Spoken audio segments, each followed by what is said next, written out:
Men are not protectors of what they don't have interests in.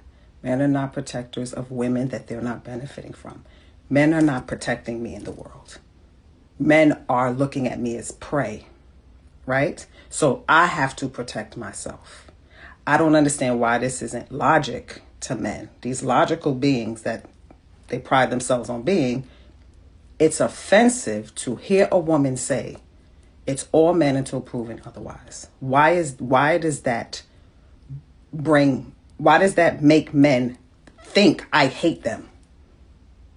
Why does a woman thinking about her safety offend men? A woman who's not attached to a man, a single woman, an unmarried woman, why is that offensive? But if I was a woman who they see that I'm married, right? They see a man, they would praise these things. That's a good woman, protect that queen, but it's not protect me when I'm saying women should protect themselves, because you can be prey in the streets to dangerous men, right? Because men feel like they are entitled to women who are not attached to men. Men don't respect women. Men are chivalrous to women. Men respect men. So a man will respect a wife, not because she's a wife, it's because she belongs to someone else. So because I don't belong to anyone else, I don't deserve respect. I shouldn't protect myself. I should be open to whatever man wants access to me. I think she's making some good points, but I think there's a little confusion in here. Primarily, one, we'll start at the very beginning. That it's all men until proven otherwise. The reason I think men get offended by that, good men get offended by that, because it's not that they don't understand that you can be prey, you can be victim to bad men out there, to bad actors out there. But it's the same thing when we are painting the worst of us. We're using the worst of us to paint all of us.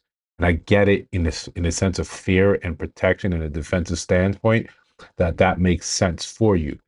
But it's still painting the good men that go out their way to call out bad behavior, to make sure they don't offend, to listen to what you have to say that even though we've done all this, we are still painted with that broad brush. We're still responsible for the worst and the lessers of us.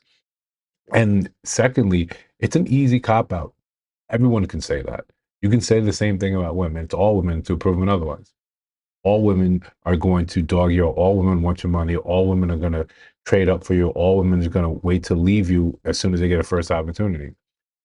The reason I think people get annoyed, or maybe there's more fatigue around that, is because again, it's lazy thinking, and it's a lazy rhetoric that just makes it out to say, okay, it's all of you that are the problem, right? Because men statistically are the problem, even though we won't point out that it's a small majority, it's a small minority of men that do the offending.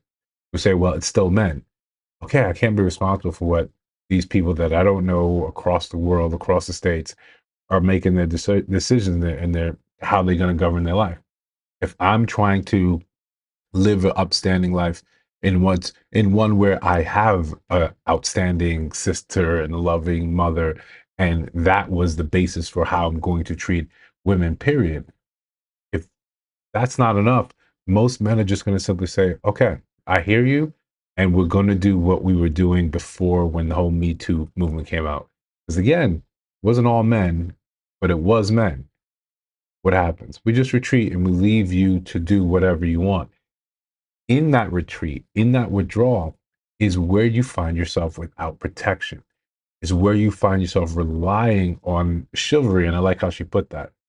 Men don't respect women, they're chivalrous towards women. And she's trying to use the example of when you see men, or you see a woman that's married, then she then says, people say, well, that's a good woman. This is where there's another point of confusion. No, just because you're a married woman doesn't mean you're a good woman. We even, and I hate to go anecdotal, but plenty of men have stories of that where, no, yeah, they've witnessed how that person's wife moves, and it's like, this is not a good wife, this is not a good woman.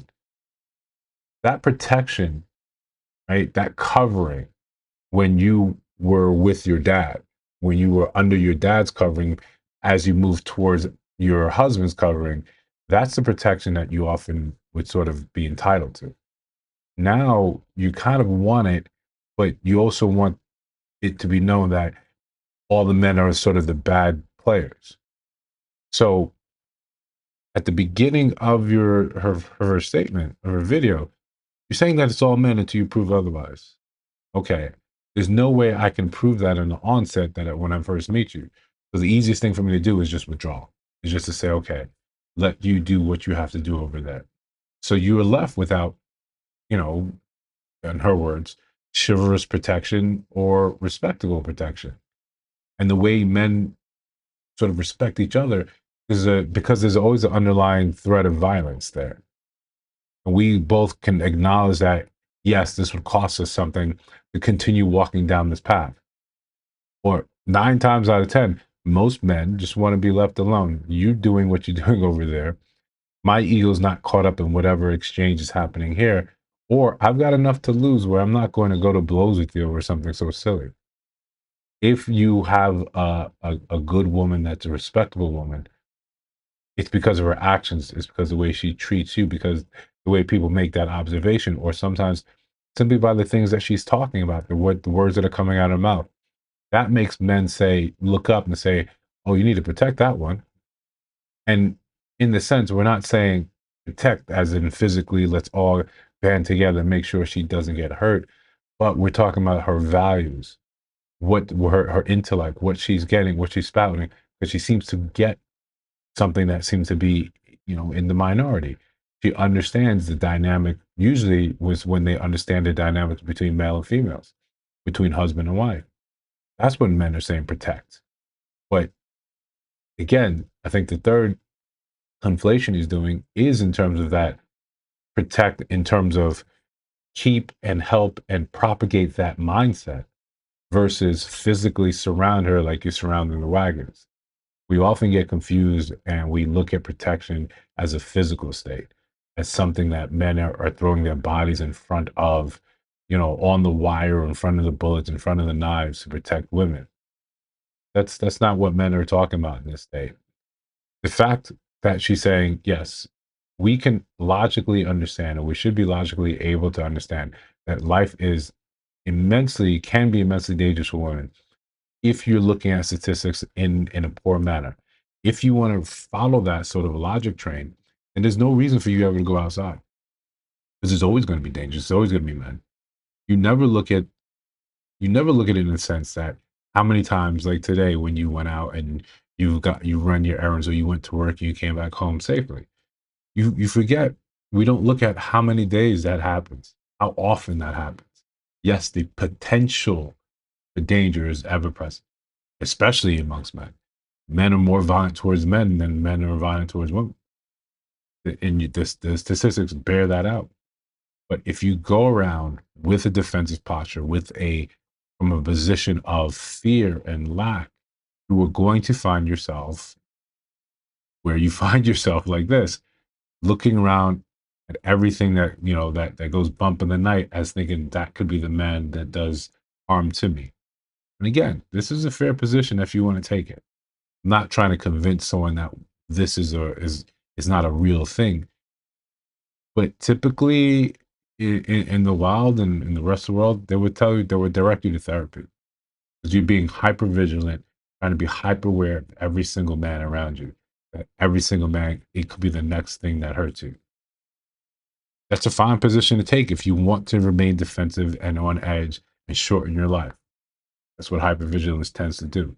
Or you can realize this is what I'm doing from a position of fear and try to do something about it. But yeah, we don't judge on this channel. If this is how society seems to be pushing you towards that direction, then understand it's going to be hard for you to ever get from chivalrous protection to matrimonial protection because you think everyone is the next threat. But if you think I'm missing something, let me know down in the comments below. If you see videos on your screen right now, take a look at those and let me know your thoughts about those videos. In those videos, of course.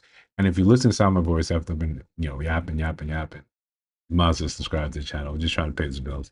I'll see you in the next one.